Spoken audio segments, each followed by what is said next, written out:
Many of the young people who seek our services, particularly the Youth One Stop program, do have challenges with, first of all, homelessness. I would say that's the overwhelming challenge, and to a lesser degree to substance abuse, either alcohol or drugs.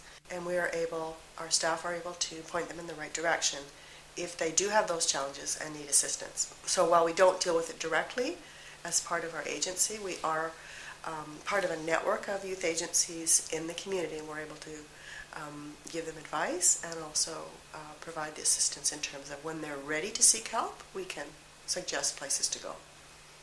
The chemical drugs like crystal meth and what have you, that has been a huge challenge for us, because once a young person gets wired, and it doesn't take very long to get wired in that stuff, the journey to come out the other side for some is long and arduous and torturous.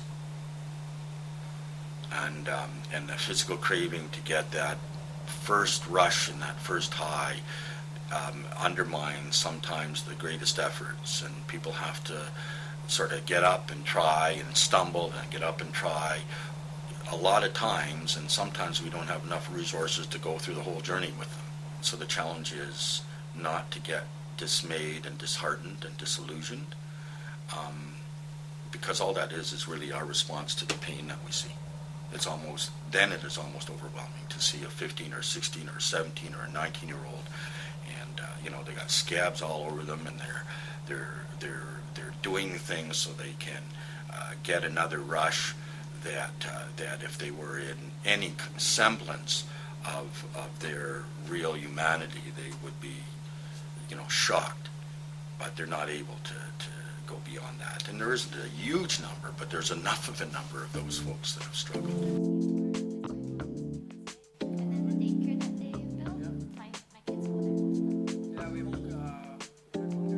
I've been waiting patient to grow strong, hold my reservation, cause now it's strictly my dedication to fight for my nation. Once you get run down a bit or a few barriers in your life, it makes it that much harder to keep going and get those advantages.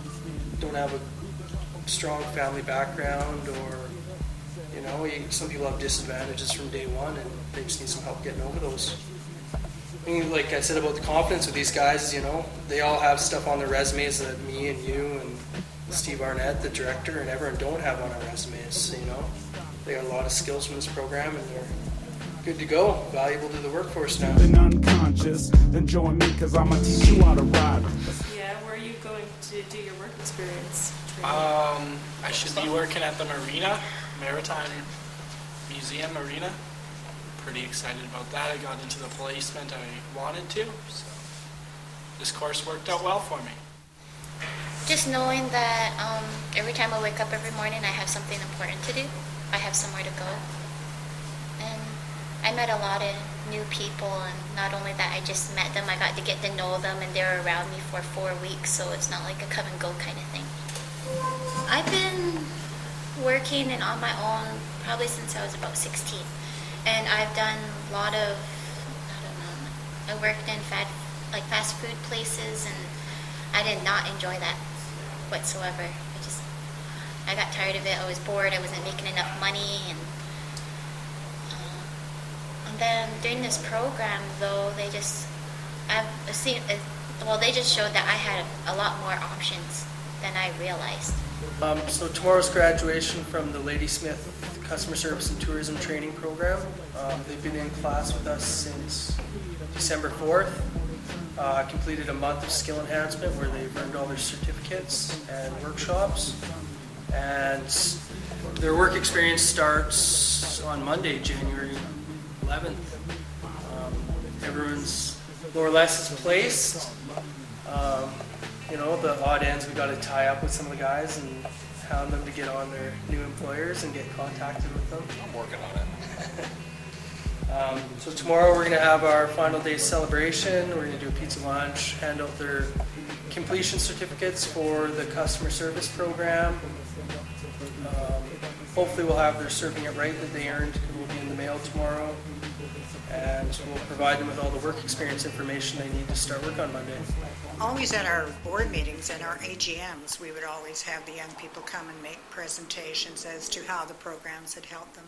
And I think that always reinforced how important it was, because there would be some that would say, without this program, I would be on the streets, and without this program, I don't know where I'd be. And, you know, any one of the programs, I just don't mean a certain one, but it always made you feel good that you helped to provide these services for them. And knowing that how well the youth succeeded was just a bonus. I mean, it just made you feel really good that you could help in that process.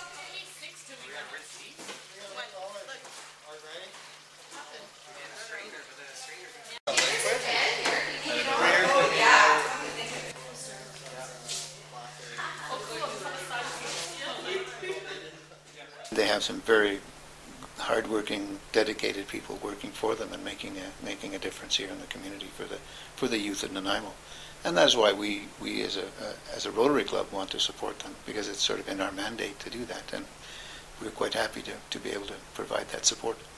Nanaimo Youth Services has a long history of not only working with kids as well as working with training professionals in the field. And so they started a program that was a 10-month training program through Employment Canada to actually train people in the field of child and youth care.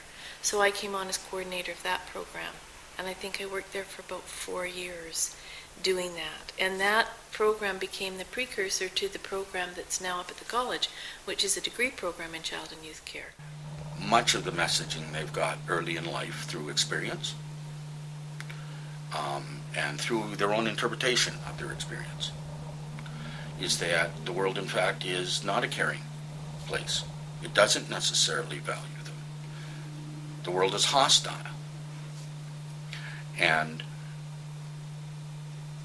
our opportunity is to give them a breather from that kind of bleak view of the human condition and recharge their batteries and begin to have faith again in the goodness of life. Every time you come here, there's always something that works out, right? Right now I'm at Malaspina, or VIU, upgrading my grade 12, and then after that I will be doing the CYC program. Several years ago I was at a Nanaimo Youth Services event. I think it was a Christmas party or another event, and a young man came up to me, and he had First Nations background, and he'd been out of Blade Runners for, I don't know, maybe 10 years or so, and he just came up to say thank you. And although I wasn't on the board, he wanted to say thank you for Nanaimo Youth Services because it turned his life around. He went through the Blade Runners program. He went back to school to upgrade his basic education, and he was working as a carpenter in the industry, and it was his goal to start his own business and to have a First Nations carpentry business that would be able to help building on the reserve. So that one really touched me. Definitely learn to better prioritize things. Definitely. Responsibilities. I don't know. Jobs just teach you things that you wouldn't learn without having a job.